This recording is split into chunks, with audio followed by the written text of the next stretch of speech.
WCBI News at 10 starts now.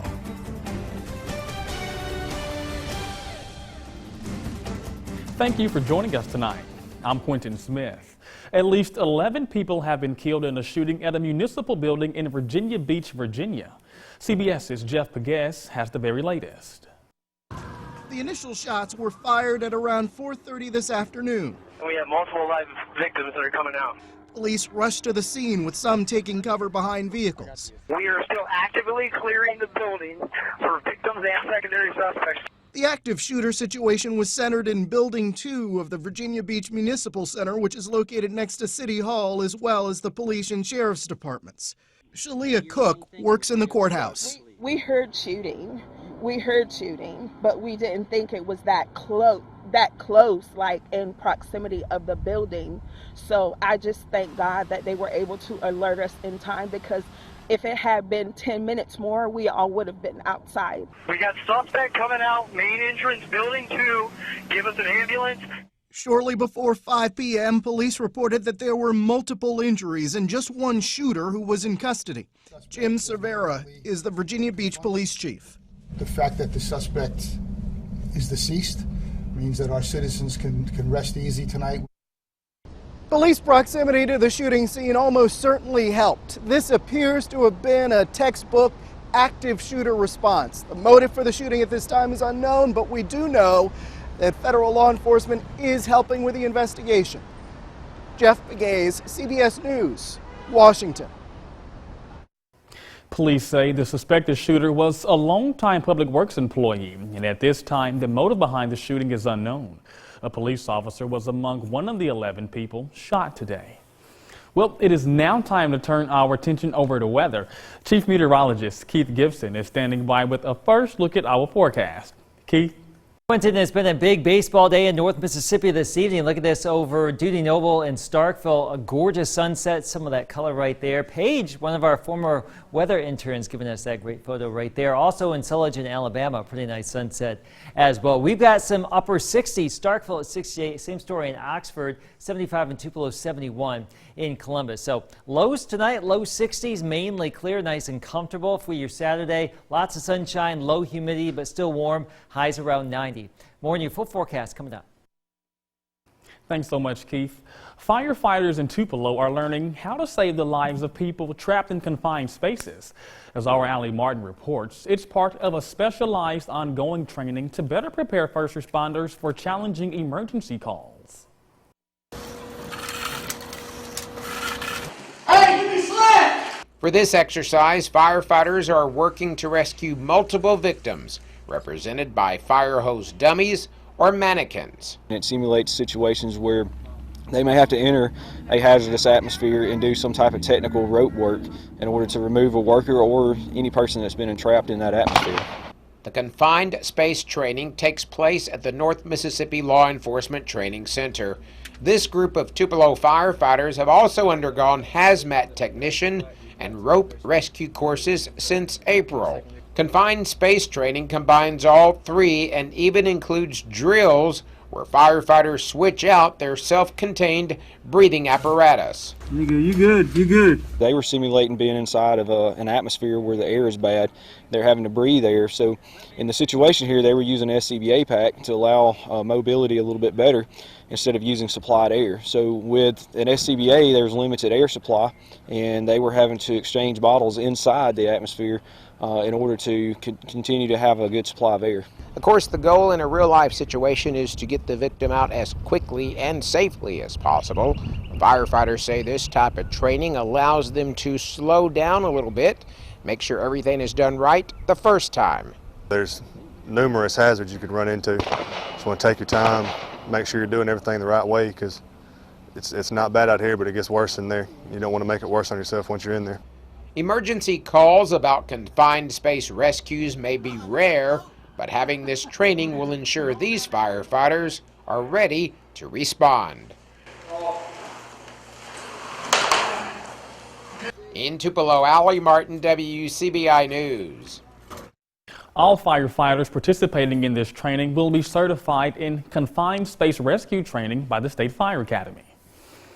Columbus city leaders are putting a plan together to help with cleanup costs from recent storms. The mayor and city council met this morning to talk about an up to $5 million GO bond. The city will be able to pull money from the bond as invoices are submitted. The bond money will be used to cover contractors, debris removal, and repairs. City leaders are hoping the bond will bridge the gap while the city waits to receive money from FEMA. We have to show where the city paid a check to pay this vendor, and then we send that documentation along to FEMA in order for them to approve it, and then we get reimbursed.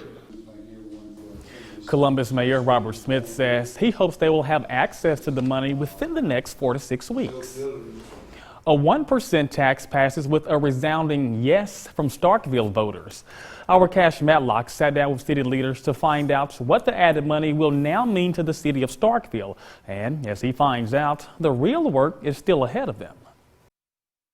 I'm ecstatic. I really am. I couldn't be more excited. I really see it as such an opportunity for us. Starkville Mayor Lynn Spruill has been working for months on the Vote Yes for Starkville Parks campaign, trying to spread awareness on what the tax will help do for the city. Well, it means development. It means quality parks. It means recreation for our kids. It also means sports tourism, which the city has thrived on very nicely.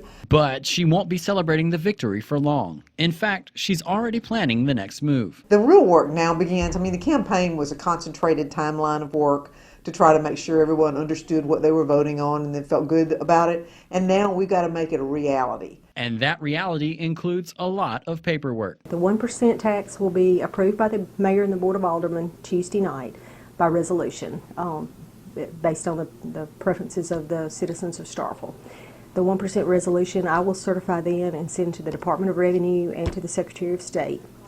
And the Department of Revenue will notify the businesses that the additional 1% will go on August the 1st. And after the collection of the new tax, the Starkville Parks project can officially begin. I have already planned setting up work sessions with the board, and I've been in contact with Dalhoff Thomas, who are the ones who did the master plan in the first place, to see if we can set up a phone conference next week and then find a time when they can come to town and we can sit down and spend some time going over possibilities, projects, how we're gonna, how we proceed. I'm hoping that we can throw out the first pitch within 2 years so you can see what we're talking about. It's not gonna be a quick turn. It's gonna be a long and important and deliberate process. That was our Cash Matlock reporting there. Now, the new tax needed a 60% majority to pass. It ended up receiving 74%. Nice sunset here in Oktok on our Friday evening. Hopefully you saw it. Great weather this evening for any outdoor activity. Pretty nice weather for the weekend. We're staying warm. Rain chances relatively low in the near term, but we do have some in the forecast. More of that after the break. Your WCBI First Alert AccuWeather forecast with Chief Meteorologist Keith Gibson. Hey, guess what? Meteorological summer begins tomorrow in just a few hours. June, July, August. Go and get a glass of lemonade tomorrow. You're going to need it with this hot temperature forecast we have going. Now, the Atlantic hurricane season also officially begins tomorrow. Andrea, we already had that system pretty weak a couple of weeks ago, pretty short-lived too, but these are the names. The next system would be Barry if it does develop out here in the Atlantic. Now, the peak of the Atlantic season comes in September. We can still get development this time of year, obviously. And you can see the favorite areas in the Gulf of Mexico, the northwestern Caribbean, close to the United States. There's actually a little system down here near the Yucatan Peninsula that may perk up a little bit in the next day or two down there, but we don't really have any problems coming our way anytime soon. If anything, more sun than anything else. 89 on Saturday, low 90 Sunday. Let's just split the difference at 90. A stray shower storm can't be ruled out on Sunday. Most of the weekend's going to be dry. We would love to see some rain, but no rain today. This is our Alpha Insurance Camera Network in Columbus, Tupelo, Vernon at Durham's Pharmacy, and then Louisville, Mississippi. Look at that gorgeous color there. Now, you may have seen a little extra orange pop in the sunset tonight because we've had some wildfire smoke. You can see it right here earlier today, and some of that was drifting into North Mississippi, all because of some big-time fires in Alberta, Canada right now. But just a little taste of orange, a pretty nice sunset. Our next weather maker is out here across the Four Corners, the desert Southwest, California, Nevada. That's going to take a while to get here. That would give us a better chance of rain. by next Thursday. For tonight, mainly clear. Let's go through your Futurecast forecast. Tomorrow morning, we wake up to a lot of sunshine. It's going to be a powerful sun tomorrow. Partly cloudy, winds from the northwest, a pretty nice day for us, much like today, highs around 90. Partly cloudy Sunday morning, but by Sunday afternoon, just maybe consider yourself lucky if you happen to see a shower or storm on Sunday. We'd love to see the rain, right? My yard is basically dormant at this point, and it's only late May, but we'd love to see some rain. Quiet as we get into early next week. So by 10 o'clock, already at 81, 86 at 1, pushing 90 by 3 or 4, mid-80s early tomorrow evening. A pretty warm start to our weekend around here and really across the entire region. If you want the sun, stay put. We're looking at a lot of sunshine all the way across the southeast tomorrow. Here's your AccuWeather 70 forecast. Upper 80s, low 90s for the next 7 days. Low chances of rain through Wednesday. Better odds by Thursday and Friday. When we come back, we take a look at the legacy and the private side of the late Senator Thad Cochran. Stay with us. Welcome back. We've told you the story surrounding Senator Thad Cochran's life of service and his legacy in Mississippi politics. Well, tonight we're taking a look beyond the politics. As Courtney Ann Jackson explains, he was a man of many talents and interests. Past the politics, Thad Cochran is described as a man ahead of his time whose Mississippi roots ran deep. Former Chief of Staff Keith Hurd. Education was one of his most important things that he wanted to focus on, and that goes to his background with his parents. His mother was a math teacher, his daddy was an administrator. His father was even Hinds County Superintendent from 1971 to 76. Cochran lettered in football, basketball, baseball, and tennis at Byram High School. And Hurd says he still hung with the best in tennis through the years. Played it up to the very end. Thad was a very methodical person, and the way he played tennis was very by the book, and he did it beautifully. At Ole Miss, yearbook photos show he was a member of the campus senate, cheerleading squad, associated student body, and Phi Kappa Alpha fraternity. He was a leader in Oxford. He's been a leader in the Boy Scouts and college and the military and government, but Oxford always had a warm spot for him. This painting from Mississippi artist Wyatt Waters was commissioned several years ago, but shows the senator doing something he loved. And this video was from his last day in the office. Staffers recall memories surrounding this piano. I was in his office when Herbie Hancock would play his piano. Elton John played his piano when I was there one day. That was a thrill, of course.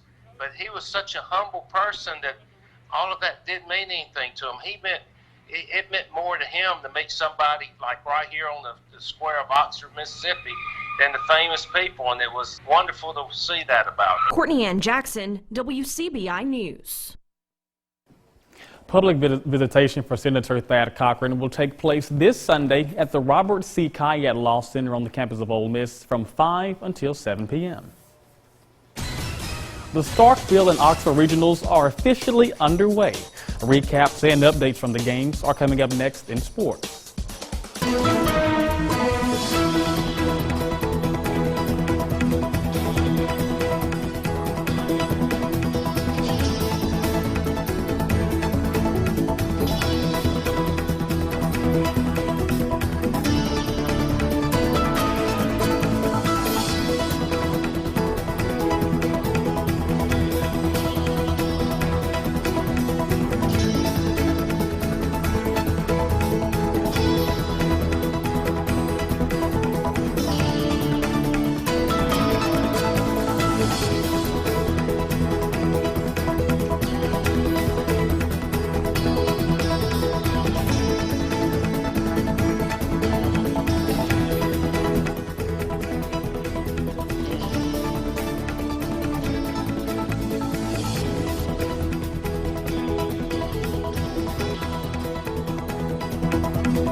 WCBI sports coverage of the NCAA Baseball Regionals is brought to you in part by Columbus Orthopedic Clinic and Outpatient Center.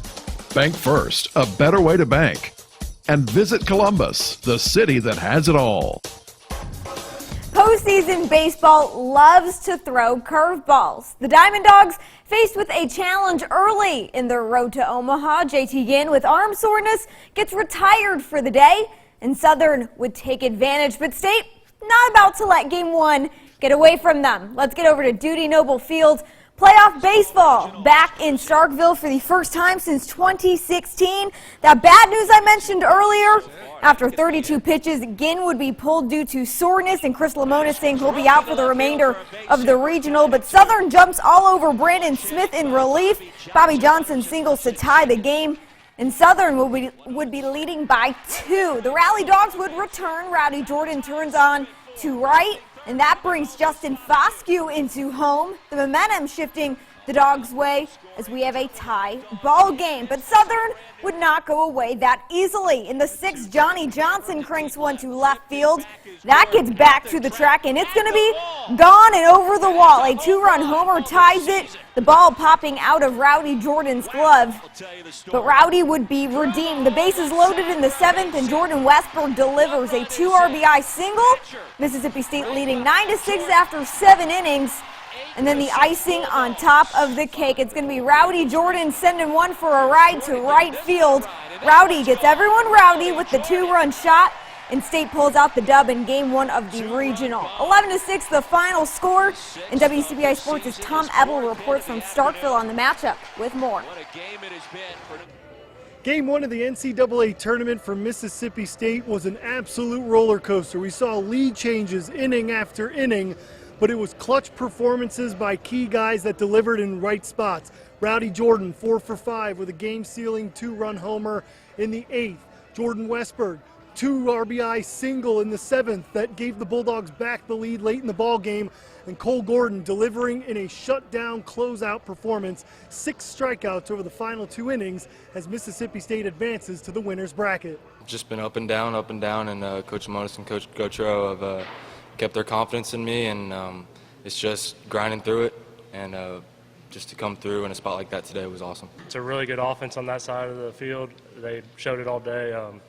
They came out there and hit. They hit good pitches. They hit bad pitches. So my goal is just go out there and fill it up and force contact if I could, and if not, I need to make real pitches in order to get those guys out. It is what postseason ball is. Every team here is very good, and they're playing good, and they've won a championship, and they're excited to play. So it's all across the country. I don't care. I told our kids, I don't care what seed you are, any of that. That stuff doesn't matter now. You have to go out there and earn it, and I thought our guys did a great job. As for JT Ginn, head coach Chris Lemonis said he was dealing with some soreness during the warm-up in the 4th inning. He tightened up, and the Bulldogs wanted to play it safe, even though Ginn believed he could pitch a few more innings. Lemonis and company wanting to keep Ginn safe for a possible super regional coming up next week. Ethan Small will take the hill in the winner's bracket for the Bulldogs coming up Saturday at 6 p.m. We'll have much more from Dudy Noble coming up then. Reporting here inside Dudy Noble Field, Tom Ebel for WCBI Sports. Well, State definitely earning their keep in the NCAA tournament today, but just 97 miles north of that Starkville Regional, the Oxford Regional. Ole Miss with a 7:46 first pitch this evening against Jacksonville State. So naturally, the game is still going on. It's currently in the bottom of the 8th inning. And during that time, when I put the score in, it was 15-2. Now Ole Miss scored another run, if you would believe me or not. But it's 16-2 against Jacksonville State. And unfortunately, we can't get run-ruled games in the postseason. And so it looks like Ole Miss should pull off the win tonight, which means that they will play Clemson coming up tomorrow at 6 p.m. at Swayze Field. And then Jacksonville State heads to the loser's bracket. But that's it for sports. The last look at your weather is coming up after the break. Stay with us. Veterans in active duty military were able to enjoy a free lunch from 2 Tupelo area businesses today. Southern Care Hospice Service and Elite Physical Therapy cooked hot dogs and hamburgers with all the trimmings as part of Military Appreciation Month. Veterans, active duty military, and their family members enjoyed the lunch at Tupelo Veterans Park. It was also an opportunity for veterans to learn about a variety of medical services available locally. Great weather to be outdoors for a little afternoon lunch, and you may want to do it tomorrow too. Just stay under a shade tree or something. It's going to be hot. That's very powerful, around 90 tomorrow and Sunday. Limited chances of rain for Sunday and beyond, but Odds go up a little higher Thursday and Friday. So summer officially begins tomorrow. Meteorological summer starts at 12 o'clock midnight. So half the year is already past us. It's passing fast and furious. Where does time go, Keith? I don't know. One can only... It is cruising. Have a good night, everyone.